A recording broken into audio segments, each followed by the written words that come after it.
আজ সোমবার সারা রাজ্য জুড়ে শুরু হলো 2025 সালে মাধ্যমিক পরীক্ষা।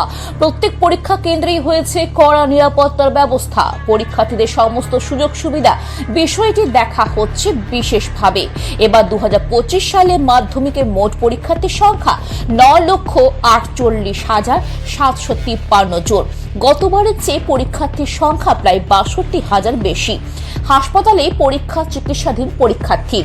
দুর্গাপুরে জেমুয়া ভাদুবালা বিদ্যাপীঠের মাধ্যমিক পরীক্ষার্থী বিশু পাহাড়ি, সে জেমুয়া বাসিন্দা।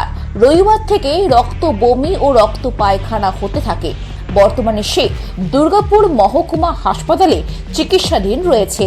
তার পরীক্ষার কেন্দ্র ছিল দুর্গাপুরে বিধাননগর বয়েজ উচ্চ বিদ্যালয়। অসুস্থ বিশুর পরীক্ষা দেওয়ার ব্যবস্থা হলো দুর্গাপুর মহকুমা হাসপাতালে। নজরদারি চালাচ্ছে নিউ টাউনশিপ থানা পুলিশ।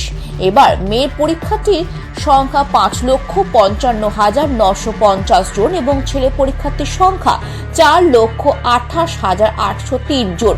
মোবাইল ভাই ইলেকট্রনিক্স ডিভাইস নিয়ে পরীক্ষা কেন্দ্রে ঢোকা যাবে না। ধরা পড়লে পরীক্ষা বাতিল নির্দেশ মধ্যশিক্ষা পর্ষদের। Bureau report, activist Bangla.